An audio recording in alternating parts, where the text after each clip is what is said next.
ഇട്ടിട്ട് ഒന്ന് അല്ലെങ്കിൽ പോളിഷിങ് ഇട്ടിട്ട് റബ്ബ് എടുക്കാൻ പോവുകയാണ്. റബ്ബ് ചെയ്യുന്ന സമയത്ത് ഓവർലാപ്പ് ചെയ്ത് എടുത്ത് കഴിഞ്ഞാൽ റൗണ്ട് സർക്കിൾ മോഷനിൽ ഓവർലാപ്പ് ചെയ്യണം ചെയ്യാനായിട്ട്. ജസ്റ്റ് ലൈക്ക് ഇങ്ങനെ ചെയ്ത് വീണ്ടും എൻ്റെ ഹാഫിൽ കൊണ്ടുവന്ന് വീണ്ടും ഇങ്ങനെ ചെയ്യണം.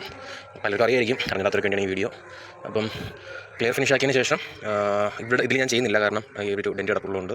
അപ്പോൾ ഇത് തമ്മിൽ വ്യത്യാസം എന്താണെന്ന് നമുക്ക് അറിയാൻ പറ്റും. ഇവിടെ ലോസ്നെസ് കൂടുതലായിരിക്കും, ഇവിടെ റബ്ബിങ് ഇട്ടേക്കുന്നുണ്ട്. ഒരു സെമി മാറ്റ് ഫിനിഷാണ് ഇപ്പോൾ നിൽക്കുന്നത്. അപ്പോൾ പോളിഷിംഗ് പേസ്റ്റ് അപ്ലൈ ചെയ്ത് കഴിഞ്ഞാൽ ഒരു 5 മിനിറ്റ് റെസ്റ്റ് കഴിഞ്ഞതിന് ശേഷം നമ്മുടെ മൈക്രോഫൈബർ ക്ലോത്ത് വെച്ചെന്തെങ്കിലും തുറച്ചെടുക്കണം. അപ്പം ഇവിടെ ഇപ്പോൾ അല്പം ഗ്ലോസി ഫിനിഷായി. പ്രോപ്പർ ഗ്ലോസി ഫിനിഷ് ആണെന്നുണ്ടെങ്കിൽ ഞാൻ പറഞ്ഞില്ലേ, നമ്മുടെ പോളിഷിംഗ് പാഡും പോളിഷിംഗ് മെഷീനും കാര്യങ്ങളൊക്കെ വേണം. അപ്പോൾ വീട്ടിൽ കൈകൊണ്ട് ചെയ്തതാണ്. അപ്പം പോളിഷ് ചെയ്യാത്ത ഭാഗം ഇപ്പോഴും റബ്ബിംഗ് കോമ്പൗണ്ടിൻ്റെ എഫക്റ്റിൽ തന്നെ ഒരു മാറ്റ് അതിൽ കിടപ്പുണ്ട്. അപ്പോൾ ഇവിടെ അല്പം ഗ്ലോസി ഫിനിഷ് ഒന്നാണ് എനിക്ക് തോന്നുന്നത്. വന്നിട്ടുണ്ട്, പക്ഷേ മൊബൈൽ ക്യാമറയിൽ അത്ര ക്ലിയറായിട്ട് നിങ്ങൾക്ക് കാണാൻ പറ്റുന്ന അറിയത്തില്ല. അപ്പം ഇങ്ങനെയുള്ള കുഞ്ഞു പെയിൻറ്റ് സ്ക്രാച്ചൊക്കെ വന്നു കഴിഞ്ഞാൽ നമുക്ക് തന്നെ വീട്ടിലിട്ട് ടൈം ഉണ്ടെങ്കിൽ ഇത് ശരിയാക്കി എടുക്കാം. ഞാനിപ്പോൾ ചെയ്തെടുത്തെല്ലാം ഒരു 20 മിനിറ്റ് എനിക്ക് ഇതിന് വേണ്ടി മാത്രമേ. പിന്നെ വണ്ടി ഫുള്ള് ഇങ്ങനെ പോളിഷ് എടുക്കുന്ന ആൾക്കാരുണ്ട്. അതൊക്കെ ഒരാൾക്കാരുടെ മനോധർമ്മം അനുസരിച്ച് പൈസ ലാഭമൊക്കെ നോക്കി നമുക്ക് വീട്ടിൽ തന്നെ ചെയ്യാം. പക്ഷേ കൈ ഒരു പരിവമാവും. പോളിഷ് മെഷീനും പാഡ് കൊണ്ടുവന്നുണ്ടെങ്കിൽ സമയത്ത് നമുക്ക് പതുക്കെ ഓരോ ദിവസമായിട്ട് ഓരോ ഡോറും ഓരോ ഭാഗമായിട്ട് ചെയ്തെടുക്കാം. ഈ വീഡിയോ